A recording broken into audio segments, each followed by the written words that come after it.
আল্লাহ রাব্বুল আলামিন রাসূলকে অর্ডার করছেন, ফাসদা' বিমা তু'মারু ওয়া আ'রিদ আনিল মুশরিকিন।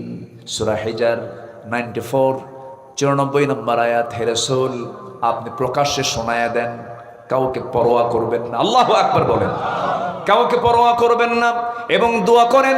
যারা পারেন সঙ্গে আমার সঙ্গে ঠোঁট মিলিয়ে বলুন, রব্বানা আফরিগ আলাইনা সাবরাও ওয়া সাব্বিত আকদামানা ফানসুরনা আলাল কওমিল কাফিরিন। জোরে বলুন আল্লাহু আকবার। নাম্বার 3 হলো ধৈর্য ধারণ করা। ধৈর্যের পিরামিড ছিলেন তিনি। কি পরিমাণ ধৈর্য তার মধ্যে ছিল! আমার নবীজি সারাটা জীবন মক্কায় থাকলেন। নবুয়তের 13 বছর পার হলো, নবীর বিরুদ্ধে ফরমান জারি হলো, যেখানে পাও হত্যা করে ফেলো। আমার নবীজি একটু হতাশ হলেন না, একটু নিরাশ হলেন না। যখন আল্লাহর পক্ষ থেকে যখন চূড়ান্ত অর্ডার হয়ে গেল, ঘর থেকে বের হচ্ছেন, সম্পূর্ণ একাকী ঘর থেকে বের হচ্ছেন। সাইয়েদনা আলীকে ডাক দিয়ে বলছেন, আলী রে, আমার ঘরে থাকো, আমার বিছানায় থাকো, কাগজ কলম হাতে নাও। সকাল হওয়ার সঙ্গে সঙ্গে যখন আমার কাছে জমা করে থাকা কিছু সম্পদ যারা রেখে গেছে, এই সম্পদগুলো তাদের হাতে আমার পক্ষ থেকে সব দিয়ে দিবা। আমার নবীজি সাইয়েদনা আলীকে রেখে রাতের আধারে, কি পরিমাণ ধৈর্য আল্লাহ পাক তাকে দান করেছেন, রাতের আধারে নিজের ঘর থেকে তিনি বের হয়ে যাচ্ছেন।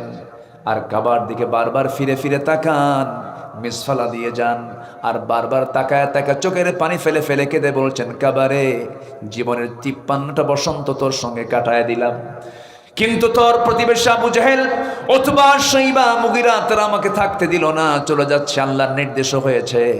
মক্কা ছাড়লেন, হিজরত করে চললেন কোথায়? আসতে বলবেন না, কোথায়? আরো জোরে বলেন, কোথায়? মদিনায় চলে গেলেন। আমার নবীজি, আল্লাহ রাব্বুল আলামিন তাকে বলছেন, ফাসবির কামা সাবারা উলুল আজমি মিনার রাসূল ওয়ালা তাস্তাজিল লাহুম। আপনি তাড়াহুড়ো করার দরকার নাই, আপনি সবর ধরুন, ধৈর্য ধরুন, বিজয়টা আমি আল্লাহ আপনাকে দিয়ে দেব।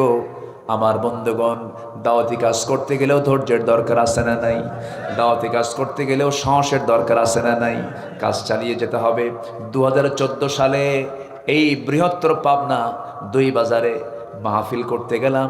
নবীজির সিরাত নিয়ে আলোচনা করছি, নবীজির আদর্শ নিয়ে আলোচনা করছিলাম। এরকম করে মাহফিলে হঠাৎ করে বাম পাশ থেকে একটা গুলির আওয়াজ শোনা গেল। একদম ডাইরেক্ট আমাকে লক্ষ্য করে গুলি করেছে, হামলা করেছে। কেন? ওদের জ্বালা হচ্ছে একটাই, যে এখানে কোনো আদর্শ চলবে না, এখানে চলবে হলো ওদের ধ্বজাধরী নেতার আদর্শ। ওদের ধ্বজাধরী নেতা আছে না নাই? মুখে একখান মোষ আছে আর পেট একখান মোটা 10 মাসের মতো নেতা হওয়া যায়। মুখের মোষ 2.5 ইঞ্চি হাইব্রিড জাতের মোষ, এমন কিছু নেতা আছে না নাই? আচ্ছা, শুধু আমি বলেছিলাম মোষওয়ালা নেতৃত্ব মানবো না আমরা, আমরা মানবো হলো দাড়িওয়ালা নেতৃত্ব, ইসলামী নেতৃত্ব। এটাকে তারা মাথায় নিয়ে তারা বললো আমাদের নেতার বিরুদ্ধে কথা বলেছে। 2 বাজারের সামনে ওদের দলীয় কার্যালয়, সেখান থেকে তারা পুলিশি সহযোগিতা নিয়ে সরাসরি মাহফিলে 20 থেকে 25 হাজার মানুষ হামলা করলো। সেই দিন না হলো 50 থেকে 60 জন আহত হয়েছে, মঞ্চ আগুন ধরিয়ে দিয়েছে। 3 দিন পর শুনি ওখানে একটা মামলা হয়েছে, সেই মামলার 1 নম্বর আসামি হলাম আমি। কি কথা কি বুঝতেছেন? কথা কি বোঝা যায়? সম্মানিত ভাইয়েরা, সম্মানিত বন্ধুগণ, হকের দাওয়াত দিতে গেলে এমন পরিস্থিতি মোকাবেলা করতে হবে, এটাও শিখিয়ে দিয়েছেন মুহাম্মদ সাল্লাল্লাহু। তাহলে সাহসিকতা, ধৈর্য, এই দুটোরই প্রয়োজন আছে আমি যখন দাওয়াতি কাজ করতে যাব। নাম্বার 4, এই পৃথিবীতে চরিত্র আদর্শ মানতে গেলে একজন কি মানতে হবে? তিনি হচ্ছেন মুহাম্মদুর রাসূলুল্লাহ। মুহাম্মদুর রাসূলুল্লাহ, রসুলকে মানতে হবে। কারণ তার চারিত্রিক সনদ কে দিয়েছেন? আসতে বলবেন না, কে দিয়েছেন? আল্লাহ দিয়েছেন। তার চারিত্রিক সনদ পৃথিবীর কোনো একাডেমি দেয়নি। সুইডিশ একাডেমি নোবেল দেয়, এরকম করে কোনো একাডেমি, কোনো ইনস্টিটিউট দেয়নি। আমার আল্লাহ তাআলা নিজে আমার নবীজির চারিত্রিক সনদ নিজে দিয়েছেন। জোরে বলি আল্লাহু আকবার। আল্লাহ রাব্বুল আলামিন বলেন, নুন ওয়াল কলমি ওয়া মা ইয়াসতুরুন মা আনতা বিনি'মাতি রাব্বিকা বিমাজনুন ওয়া ইন্না লাকা লাআজরান গায়রা মামনুন ওয়া ইন্নাকা লাআলা খুলুকিন আযীম। জোরে বলুন আল্লাহু আকবার। হে নবী, আপনি হলেন সুমহান চরিত্র অধিকারী। সেই চরিত্রকে, সে আদর্শকে আমরা লালন করব। নাম্বার 5 হলো, আমার রাসূল ছিলেন পরিবারের প্রতি দায়িত্বশীল, পরিবারের খুব তিনি যত্নবান ছিলেন। আমার বন্ধুগণ, পরিবারকে সময় দেওয়ার দরকার আছে না নাই বলেন? আছে। নিজে নামাজ পড়লাম, পরিবারকে নামাজের ব্যাপারে খেয়াল রাখলাম না, সন্তানদের নামাজের ব্যাপারে তাকিদ করলাম না, তা হবে না। বরং এমন কিছু স্বামী আছে নিজে নামাজ পড়ে বউটাকে বেপরদায় রাখে, এমন স্বামী তো বেলকুচিতে মনে হয় নাই। আসতে বলবেন না, আছে না নাই? বউকে হুন্ডাই তুলে ঘুরে বেড়ায়, আছে? বেলকুচিতে আছে?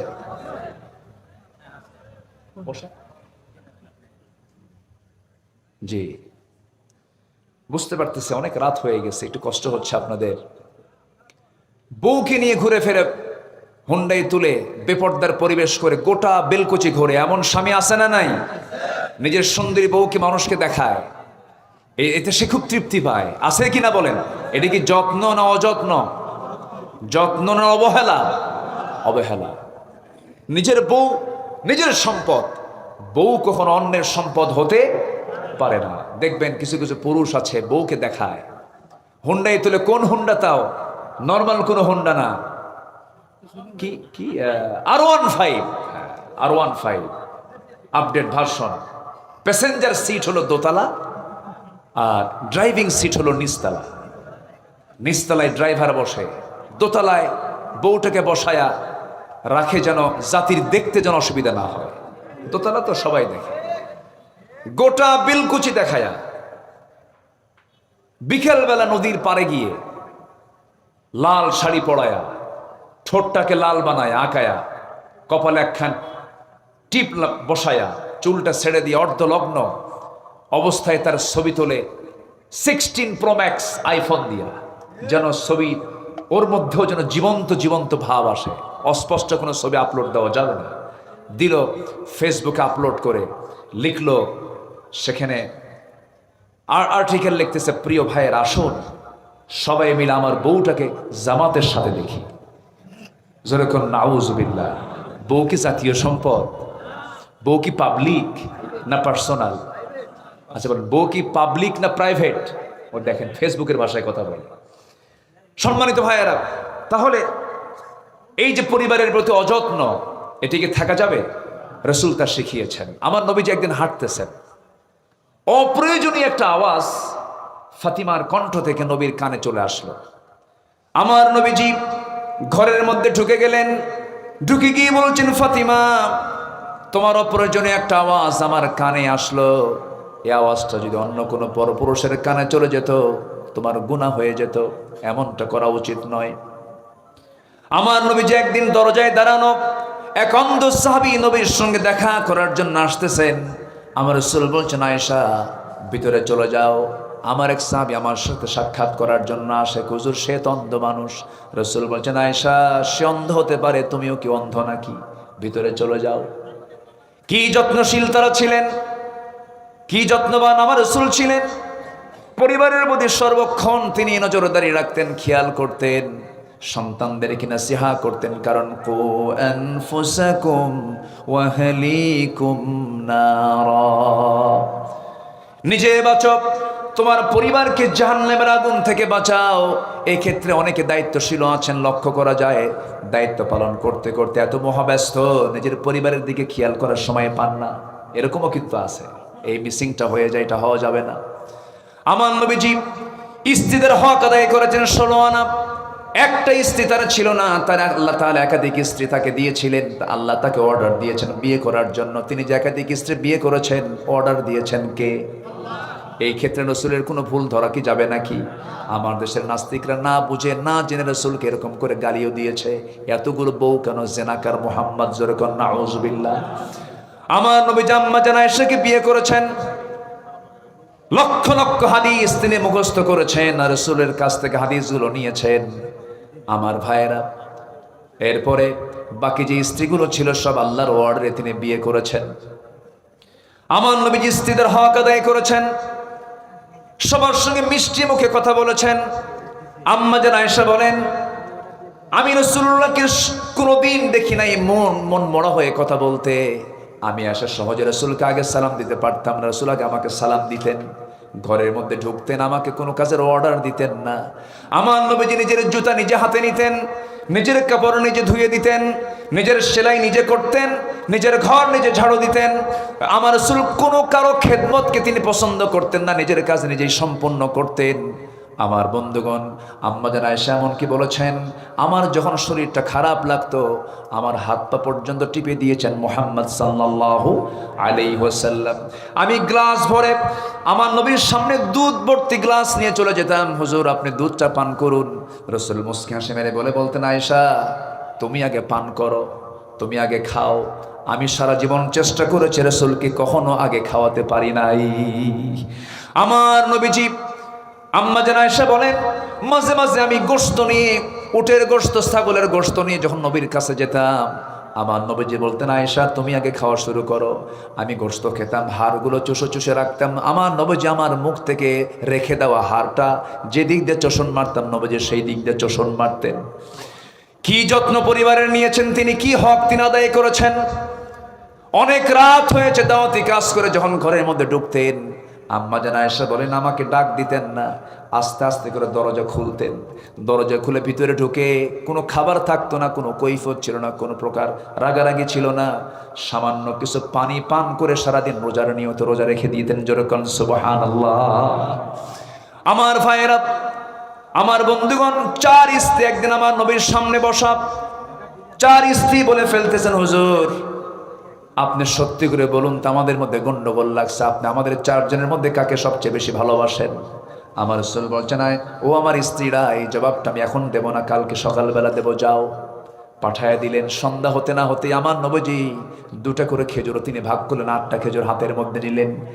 2টা খেজুর প্রথমে আম্মা জান আয়েশার ঘরে গিয়ে ডাক দিয়ে বলছে, ওরে আয়েশা আমি তোমাকে দারুণ ভালোবাসি, আই লাভ ইউ আহিব্বুক, আমি তোমাকে দারুণ ভালোবাসি। বউকে আই লাভ ইউ বলা জায়েজ না না জায়েজ? নিজের বউ না পরের বউ? এটা তো মনে থাকে। আবার আমার নবীজি বললেন, 2টা খেজুর দিয়ে গেলাম এবং জানিয়ে দিলাম, আমার আয়েশা আমি তোমাকে দারুণ ভালোবাসি, তবে তোমাকে যে মোহাব্বত করি এই কথাটা যেন কাউকে না জানানো হয়। 2টা খেজুর দিয়ে গেছে, এই তথ্য যেন গোপন থাকে। 2য় স্ত্রীর ঘরে গিয়ে একই কথা বললেন, 3য় স্ত্রীর ঘরে গিয়ে একই কথা বললেন, 4র্থ স্ত্রীর ঘরে গিয়ে 2টা খেজুর দিয়ে বললেন, এই 2টা খেজুর যে তোমাকে দিয়ে গেলাম এই কথা যেন কেউ না জানে। পরের দিন সকালবেলা বুক ভর আশা নিয়ে 4 স্ত্রী নবীর সামনে এসে বলছি, ইয়া রাসূলুল্লাহি আপনি জানাতে চেয়েছেন আজকে সকালবেলা আপনি আমাদের 4 জনের মধ্যে কাকে সবচেয়ে বেশি ভালোবাসেন। আমার নবীজি মজা করে মুস্কি মুস্কি হাসি মেরে বলছেন, আমি যাকে রাত্রেবেলা গোপনে 2টা খেজুর দিয়ে আসছি আমি তাকেই সবচেয়ে বেশি ভালোবাসি। যা, জোরে বলি সুবহানাল্লাহ। আমার নবীজি পরিবারকে সময় দিয়েছেন। ওয়াসাল বাইত আমসিক আলাইকা লিসানাক ওয়ালিসাকা বাইতাক ওয়াবিকি আলা খাতিয়াতিক মান নাজাহ ইয়া রাসূলুল্লাহ। আমি নাজাত পাবো কেমনে? 3টা কাজ করো। জিহ্বাকে কন্ট্রোল করো, বাড়িকে বড় বানায় ফেলো, বাড়িকে সময় দাও। ওয়াবিকি আলা খাতিয়াতিক, তোমার পাপের জন্য চোখের পানি ফেলে ফেলে কাঁদো, নাজাত পেয়ে যাবে। পরিবারকে সময় দেওয়ার দরকার আছে না নাই? আসতে বলবেন না, আছে না নাই? দেখবেন কিছু কিছু পুরুষ আছে বিকেলবেলা হলে পারে 4 দোকানে বসে গিবত খানায় বসে শুধু গিবত করে। পরিবারকে সময় দেন, সন্তানকে দাওয়াতি কাজ করেন, সন্তানকে বুঝান। এই কথাগুলো আপনি শুধু শুনতেছেন না, আগামী কালকের মধ্যে এই মিডিয়াগুলোর মধ্য দিয়ে কোটি কোটি মানুষের কাছে আলোচনাগুলো চলে যাবে।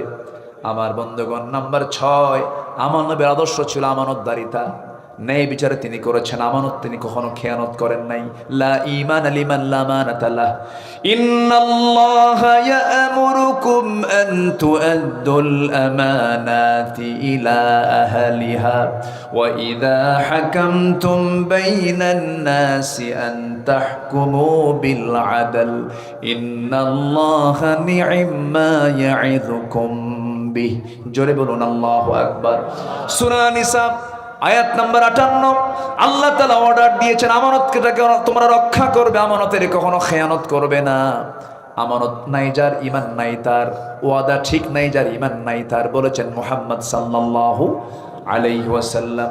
আমানতটাকে ঠিক রাখার চেষ্টা করব আমরা, জোরে বলি ইনশাআল্লাহ। বনের সম্পত্তি মেরে খাওয়া ভাই বেলকুচি নাই, আছে? বলবো না বিপদে পড়বেন? বলবো বলবো বিপদে পড়বেন না তো? বিপদে পড়লেও তো কিছু করার নাই। বনকে সম্পদ বুঝায় দেয় না, আছে না নাই? বরঞ্চ বনের সঙ্গে অভিনয় করে, বেলকুচির সবচেয়ে ভালো মানের মিষ্টি কিনে নিয়ে আসে, ফলমূল কিনে নিয়ে এসে বোনকে দাওয়াত দিয়া জন্মের মতো খাওয়ায়া পাশে বসায় গল্প করতে করতে বলে, বোন আমি তোমার ভাই, তুমি আমার বোন, বাপ তো মারা গেছে, একটা কথা বলি কি, অংশ নিলে কিন্তু ধ্বংস হয়। দেখছেন কি ওয়াজটা দিল? মানে এটা কি মানে কোরআন থেকে ওয়াজ না শয়তান থেকে ওয়াজ? ফাঁকিবাজি। এগুলো আমানত নষ্ট করা হয়ে যাচ্ছে। এই সমস্ত কাজগুলো করা যাবে না, কারণ লিযযাকারি মিসলু হাযযিল উনসাইন। কারণ আল্লাহ তাআলা সিলেকশন দিয়েছেন, আল্লাহ তাআলা মিরাস উত্তরাধিকারের সম্পদগুলো বন্টনের জন্য সম্পূর্ণ ডিসকাস করে বলে দিয়েছেন। সূরা নিসা পড়বেন এবং বলেছেন শেষে ওয়াতিলকা হুদুদুল্লাহ। এই অংশ বন্টন মানতে গিয়ে তোমরা সাবধান থাকবে, এগুলো কিন্তু আল্লাহর সীমা। ওয়া ইয়াসিল্লাহ ওয়া রাসূলাহ, যারা এই সীমাকে লঙ্ঘন করবে তারা ইদখিলহু নারান, তারা জাহান্নামে চিরকাল স্থায়ীভাবে বসবাস করবে। নাউযুবিল্লাহ। আমার বন্ধুগণ, আমানতদারিতা রক্ষা করতে হবে। ন্যায় বিচার, আমার নবীজির বিচার ব্যবস্থা এমন ছিল, স্বাধীন ছিল, কোনো ব্যক্তি দেখে বিচার রাসূল কখনো করেন নাই। ডাকাতের বিচার করেছেন, ডাকাতের মশানে বিচার করেছেন। এক লোক খুন করেছে, ডাকাতি করেছে, অপহরণ করে উটগুলো নিয়ে চলে গেছে এবং রাখালকে হত্যা করে সব উটগুলো যখন অপহরণ করে নিয়ে যায়, নবীর কাছে রিপোর্ট চলে এলো। রাসূল বললেন, ওকে যেখানেই পাও সেখানেই ধরে আনা হলো। রাসূল বললেন, ওর হাত পা বাঁধো, যেমন করে রাখালকে মেরেছে তেমন করে ওকে মেরে ফেলো। হাত কেটে ফেলা হলো, পা কেটে ফেলা হলো। পানির যন্ত্রণায় ছটফট করতে করতে, তৃষ্ণায় ছটফট করতে করতে মরুর বালুগুলো চাটতেছিল। সাহাবা একরামদের মধ্যে দয়া হলো। সাহাবা একরাম বললেন, ইয়া রাসূলুল্লাহি, ইয়া হাবিবাল্লাহি, আপনি যদি আমাদেরকে পারমিশন দিতেন, সে পানির জন্য ছটফট করছে, একটু পানি দেওয়া যায় নাকি? সে তো খুব কষ্ট পাচ্ছে। রাসূল বললেন, ও যখন আমার রাখালকে যখন মেরেছিল সে কি পানি দিয়েছিল কি? না, পানি দেয় নাই। এক চুল পরিমাণ পানি দিবা না, বালু চাটতে চাটতে ও মরুক। আল্লাহু আকবার বলেন। আমার নবীজির বিচার কত কঠোর ছিল। সারা জীবন ওয়াজ শুনেছে। রাসূল ছিলেন দয়ার সাগর, কিন্তু রাসূল দয়ার সাগর, যেখানে দয়ার সাগর হওয়া দরকার সেখানে দয়ার সাগর ছিলেন, যেখানে কঠোর হওয়া দরকার সেখানে কঠোর ছিলেন। আল্লাহু আকবার। এক ফাতিমা নামে মহিলা চুরি করে ধরা পড়েছি, উচ্চ বংশীয় সেই সমাজের। নবীর কাছে রিপোর্ট আসলে রাসূল বললেন, কোনো কথা নেই, হাত কাট। ওয়াসসারিকাতু ওয়াসসারিকু ওয়াসসারিকাতু ফাকতাউ আইদিয়াহুমা, কোনো কথা নেই, চোর চুন্নি হাত কাটো। হাত কাটার অর্ডার হয়ে গেছে। ওমরে ফারুককে ম্যানেজ করে ওই বংশের লোকেরা বলছে, ওমর তোমার কথা রাসূল বুঝি শুনবেন, তুমি একটু যাও তো, দেখো তো সুপারিশ করা যায় কিনা। আমার রাসূল সামনে বসা, ওমরে ফারুক সামনে গিয়ে বলছেন, ইয়া রাসূলুল্লাহি, দেখুন তো একটু কিছু করা যায় নাকি? সম্ভ্রান্ত পরিবারের মেয়ে চুরি করে ধরা পড়েছে, হাত কাটলে তো মান সম্মান চলে যায়। আমার নবীর চেহারা রক্তিম হয়ে গেল, লাল লাল বর্ণ হয়ে গেল, চক্ষু লাল হয়ে গেছে। রাসূল বলছেন, ওমর তোমার দারাজ কণ্ঠ গেল কোথায়? আজকে যদি ওই ফাতিমা না হয়ে, ওই উচ্চ বংশীয়ার কথা তুমি বলছো, ওই ফাতিমা না হয়ে যদি আমার ফাতিমা বিনতে মুহাম্মদ যদি চুরি করে ধরা পড়তো, আমি রাসূল নিজ হাতে সবার চোখের সামনে আমি নিজে হাত কেটে দিতাম। আল্লাহু আকবার বলেন। ন্যায় বিচার। নাম্বার 7 হলো এতিম নিকটাত্মীয় প্রতিবেশীর সাথে সদ আচরণ। দেখবেন সমাজে কিছু লোক আছে নিজের ভাইয়ের সঙ্গে সম্পর্ক নাই, ধর্ম ভাই বানায়, নিজের বাবার সঙ্গে সম্পর্ক নেই, ধর্ম বাপ বানায়। আছে নাকি বলতে? এগুলো আছে, এগুলো ভুয়া। এগুলো কি বলেন তো? ভুয়া। নিজের বাবার সমতুল্য কেউ হবে না, নিজের ভাইয়ের সমতুল্য কেউ হবে না, নিজের চাচার সমতুল্য কেউ হবে না, নিজের ফুফুর সমতুল্য কেউ হবে না, নিজের খালার সমতুল্য কেউ হবে না। নিজের ফুফুর সঙ্গে দেখা করা জায়েজ, নিজের খালার সঙ্গে দেখা করা জায়েজ, কিন্তু ধর্ম খালাকে দেখা করা জায়েজ নাকি? ধর্মবোন বানাতে বানাতে শেষ পর্যন্ত ধর্মবোন নিজের বউ হয়। আসতে কয় ঠিক কিনা? এগুলো ইসলামে জায়েজ নাই। বরঞ্চ আল্লাহ বলছেন ওয়া'বুদুল্লাহ ওয়া লা তুশরিকু বিহি শাইআন ওয়া বিল ওয়ালিদাইনি ইহসানা ওয়া বিযিল কুরবা ওয়াল ইয়াতামা ওয়াল মাসাকিন ওয়াল জারি যিল কুরবা। জোরে বলুন আল্লাহু আকবার। সূরাতুন নিসা আয়াত নম্বর 36 আল্লাহ রাব্বুল আলামিন সমস্ত হক নিয়ে আল্লাহ তাআলা এই আয়াতের মধ্যে কথা বলেছেন। পিতার হক, মায়ের হক, ভাইয়ের হক, প্রতিবেশীর হক, মিসকিনদের হক, সব হক এই আয়াতে আছে না নাই বলেন? আছে। নাম্বার 8 হলো আল্লাহর বিধানের প্রতি শর্তহীন আনুগত্য করতে হবে। এটা আমার নবীর একটা গুরুত্বপূর্ণ চরিত্র ছিল, আদর্শ ছিল। ওয়ামা কানা লিমুমিনিন ولا مؤمنة إذا قضى الله ورسوله أمرا أن يكون لهم الخيرة من أمرهم ومن يعص الله ورسوله فقد ضل ضلالا بعيدا ضلالا مبينا। জোরে বলুন আল্লাহু আকবার। সূরা আহজাব 36 নম্বর আয়াতে আল্লাহ রাব্বুল আলামিন বিধান মানার ক্ষেত্রে কোনো শর্ত আরোপ করা যাবে না। বিধান মানতে হবে একমাত্র কার? আসতে বলবেন না কার? আরো জোরে বলেন কার? নামাজের মধ্যে ইমাম যদি সূরা ফাতিহা না দিয়ে যদি কুলহু দিয়ে শুরু করে নামাজ পড়বেন নাকি? নামাজ পড়বেন নাকি? কি দিবেন পিছন থেকে? কি দিবেন? লোকমা দিয়ে বলবেন হুজুর সোজা হও, আইন লঙ্ঘন করো কেন? শুধু একটা আয়াতের হেরফের করার কারণে যদি আপনি লোকমা দিয়ে ফেলেন, সেই লোকমা যদি ইমাম না মানে আপনি শেষে কি করবেন? ইবনে হাজার আসকালানী বলেছেন ওই ইমামের পিছনে ও স্বৈরাচারের পিছনে যে মুসল্লি থাকবে তার দায়িত্ব হলো ঘাটটা ধরে ওই মটকায় দিয়ে ইমামকে মসজিদ থেকে ঘাট ধাক্কা দিয়ে বের করে দেওয়া। ঠিক সমাজের যারা নেতাগুলো, যে নেতাগুলো আল্লাহর আইন ছাড়া অন্য কোন আইন দিয়ে সমাজ চালাতে চায়, তাদেরকেও ঘাট ধাক্কা দিয়ে বের করে দেওয়া দরকার। বিধান চলবে কার? বিধান চলবে কার? নাম্বার 9, আল্লাহর জন্য দ্বীনের কাজে কঠিন পরিস্থিতিতে সবর ধরতে হবে। ফাসবির আলা মা ইয়াকুলুন ওয়াসাব্বিহ বিহামদি রাব্বিকা ক্বাবলা তুলুইশ শামসি ওয়া ক্বাবলা গুরুবিহা। জোরে বলুন আল্লাহু আকবার। নাম্বার 11 হলো ঈমানের পথে অবিচল থাকতে হবে। ভেঙ্গে পড়া যাবে না, দুমড়ে যাওয়া যাবে না, মুসরে যাওয়া যাবে না, থমকে দাঁড়ানো যাবে না। فاستقم كما أمرت ومن تاب معك ولا تطغوا إنه بما تعملون بصير। জোরে বলুন আল্লাহু আকবার। নাম্বার 11 হলো আল্লাহর প্রতি তাওয়াক্কুল থাকতে হবে, ভরসা থাকতে হবে। আল্লাহর ভরসা ছাড়া কোনো বিজয় আসবে না। আল্লাহ রাব্বুল আলামিন বলেছেন ওয়া তাওয়াক্কাল আলাল্লাহ ওয়া কাফা বিল্লাহি ওয়াকিলা। সূরা আহজাব আয়াত নাম্বার 48। শুরু করেছি আমি 44 থেকে 45 থেকে। তাওয়াক্কুল করতে হবে আল্লাহর উপরে। নাম্বার 12 হলো কাজে কর্মে একা সিদ্ধান্ত না, পরামর্শ করতে হবে। একা না পরামর্শ? বলেন একা না পরামর্শ? পরামর্শের নামে একটা সূরা আছে, সামনে যারা বসে আছেন একজন বলেন পরামর্শের সূরার নাম কি বলেন? মাশাআল্লাহ, তাহলে শ্রোতা তো অনেক অনেক সচেতন শ্রোতা আছে, বলি আলহামদুলিল্লাহ। সূরার নাম কি? সূরা, সূরাতুশ সূরা। তাহলে কোনো কাজ করতে গেলে একা না পরামর্শ? বলেন একা না পরামর্শ? ওয়াশাফিরহুম ফিল আমর ফাইযা আযামতা ফাতাওয়াক্কাল আলাল্লাহ। আল্লাহু আকবার বলেন। পরামর্শ করার পরে ভরসা করব কার উপরে? আল্লাহর উপরে। বরকত দিবেন কে? রহমত দিবেন কে?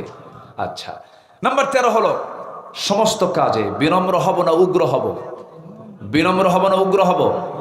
বিনয়ী হব, বিনম্র হব। ইবাদুর রহমানিল্লাযীনা ইয়ামশুনা আলাল আরদি হাওনা।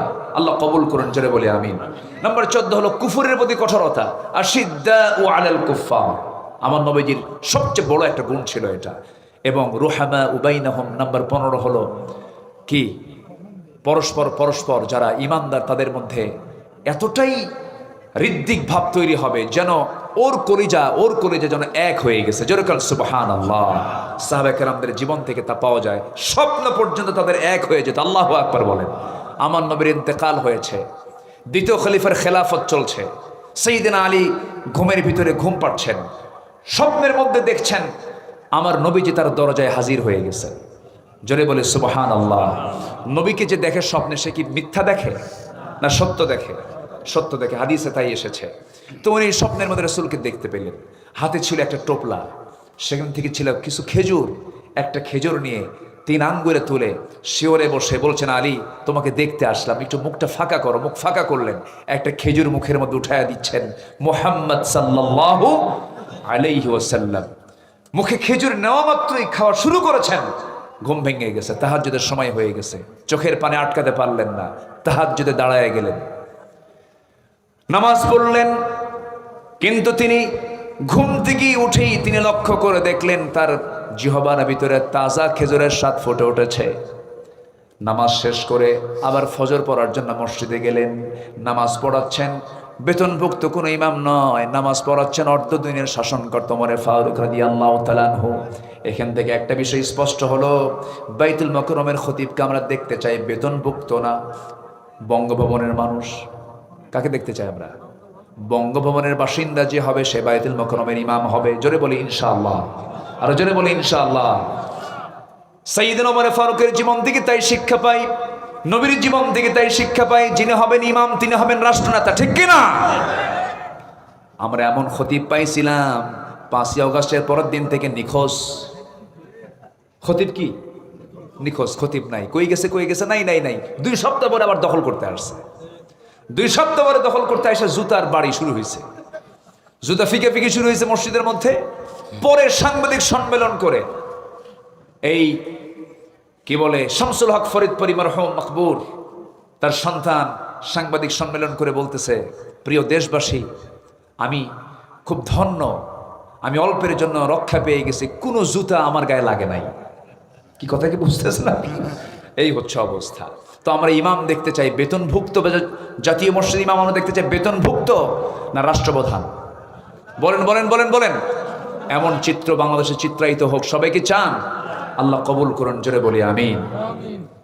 ওমর ফারুকের পেছনে জায়গা পান নাই, প্রথম কাতারে জায়গা নেই, দ্বিতীয় কাতারে জায়গা নেই, তৃতীয় কাতারে ঠিক মিডিল পয়েন্টে সাইয়েদনা আলী পরামর্শ সভার সদস্য কিন্তু তিনি জায়গা পেলেন, ওখানে নামাজে দাঁড়ায় গেলেন। এখন তো মসজিদের প্রথম কাতারের 3-4টা জায়নামাজ পাড়াই থাকে, মানে ওদের জায়গা দখল আছে না নাই বলেন তো?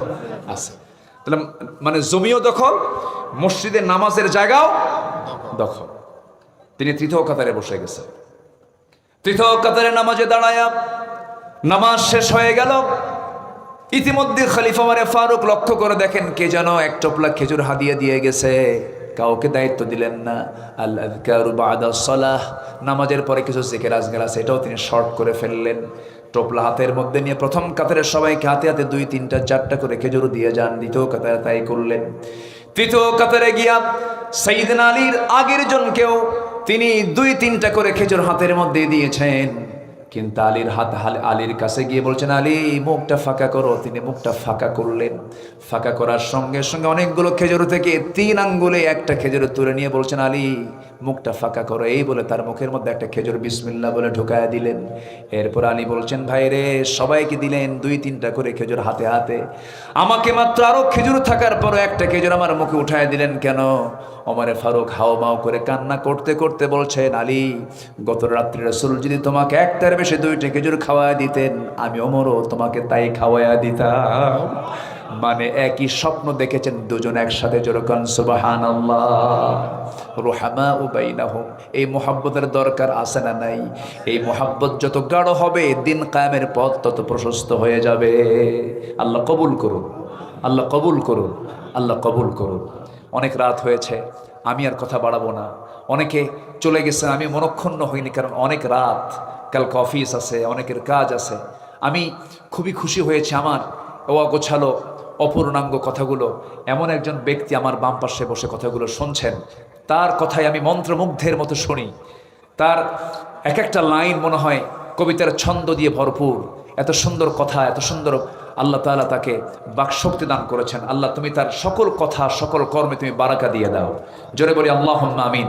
অধ্যক্ষ আলী আলম এই বেলকুচির জন্য একটা বড় রহমতের বিষয়, বরকতের বিষয়। আল্লাহ তাআলা তাকে কবুল করুন। জোরে বলি আল্লাহুম্মা আমিন। আমার সোহেল ভাই চেহারার দিকে তাকালেই শুধু হাসি আর হাসি ছাড়া কিছুই পাই না। অত্যন্ত হাসি খুশি একজন মানুষ। আমার সোহেল ভাইকে আল্লাহ তাআলা কবুল করুন। জোরে বলি আল্লাহুম্মা আমিন। আমার শাহ আলম ভাই, উনি তো দুনিয়ার বাদশাহ। শাহ আলম বোঝেন নাই? কি কিসের বাদশাহ বলেন? দুনিয়ার বাদশাহ। আল্লাহ তুমি তাকে সব দিক থেকে কবুল করো। জোরে বলি আল্লাহুম্মা আমিন। যে যেখানে আছেন বসুন, আমরা ধীরে ধীরে দোয়ার দিকে যাব। গজল শুনবেন? একটু চাদর যাবে।